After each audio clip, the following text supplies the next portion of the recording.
With most products, you usually get two choices: Coke or Pepsi, Samsung or Apple, Ford or Chevy, or Toyota or Honda or Mazda or Audi or Tesla. Or cars are different in the way that there's so many brands to choose from, like a lot of brands. This always confused me as a kid. Listen, my dad is a car dealer, so I grew up around so many different kinds of cars, so you would assume that I just intuitively knew that Hyundai owned 34% of Kia, which is the majority share due to a bankruptcy purchase in the 90s, but no. So this guide is as much for me as it is for you. Here is every car brand explained. Most car guys will probably have way more to share in the comments, and I'm sure they'll get mad at some of these explanations. So prepare to see a ton of actuallys. Also, I'm just focusing on the brands that you will actually see in the United States of America, because if I had to talk about all the Chinese brands, we would be here all day. Especially since they all suck. We're gonna split the car brands into three different groups. First, the Asian brands.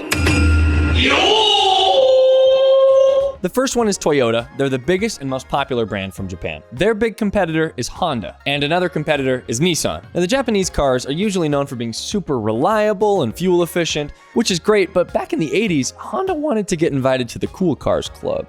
That's why each of these brands that I just listed all have a secret. Each of them has an alter ego. So buckle in, this is where it starts getting complicated. Take out your notes. Honda created Acura as their luxury line of vehicles. From a new division of American Honda, exclusively at Acura dealers. So it's a Honda car, but it's made to seem more upscale and luxurious. For example, Bruce Wayne would never be seen driving a Honda, but an Acura, probably still not. But I mean, closer. Toyota and Nissan didn't want to be left in the dust, so Toyota created Lexus as their luxury line of vehicles, and Nissan created Infiniti as their luxury line of vehicles. So each of these luxury brands are just subsidiaries of the original brand. On top of this, Nissan also owns part of Mitsubishi, while Toyota has stakes in Subaru and Mazda, which are also from Japan. Also, Ford used to own Mazda, but kind of gave up custody. So Mazda partially went to Toyota for some money, but also still independent. And guys, I'm really trying. This is really not straightforward. The other Asian brands you'll see in the United States are from South Korea, where Hyundai reigns supreme. Hyundai owns the majority of Kia, so they share a lot of similarities with their cars. And boom, that's it with the Asian brands. Okay, we're done. America time. So there are three big companies we're going to focus on in the United States. Ford. Yeah, I know what that is. GM. I think I've heard the name. And Stellantis. Atlantis? Each of these companies owns so many different brands. It's like a big jigsaw puzzle or like a dodgeball lineup, and each of them are team captains and they all just chose randomly. Whatever. Let's do it. So Ford owns Ford.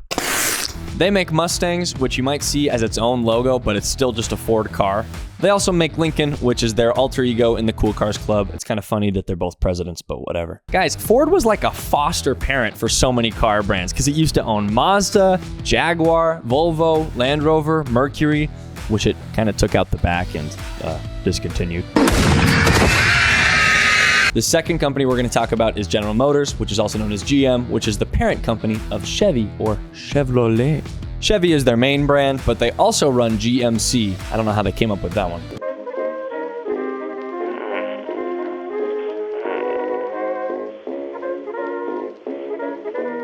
Yeah, I got nothing. They also do Cadillac, which is the Chevrolet luxury brand. I'm telling you, almost every brand has some alter ego stuff, so just start memorizing. But GM also owns Buick, which is kind of like supposed to be luxury, but it kind of just feels like the brand that Cadillac had to bring to the Cool Cars Club because it was stuck babysitting.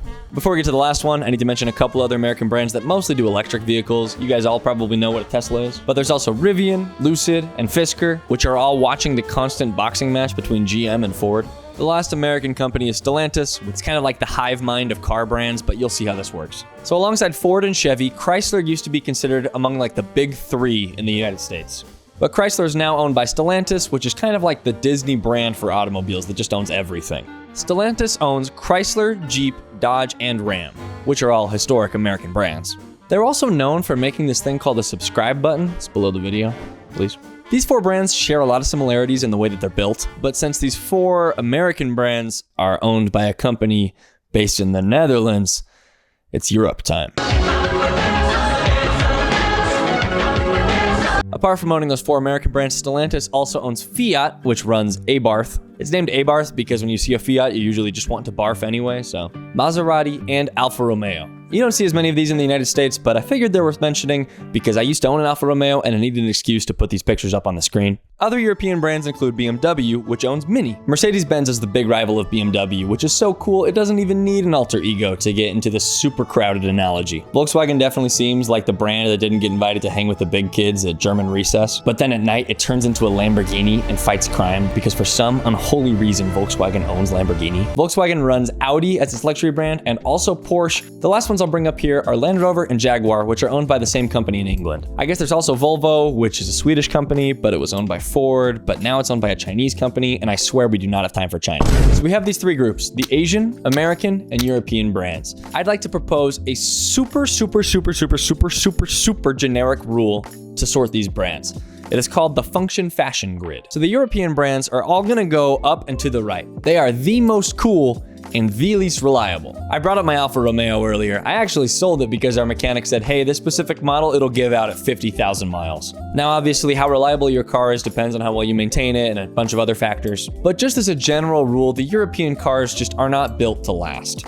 But dang, do they look cool. I generally feel like the American ones fall in the middle of the function fashion grid. The American ones can usually last longer than the European ones, but they also aren't nearly as cool. This is more so for the big three brands, by the way. The EV cars are a little different. And the Asian ones are world-renowned for being the most reliable. Toyota and Honda are usually up there for like the most reliable brands in the world. For the most part, they're not as expensive or cool as the European ones, but they usually are way more reliable.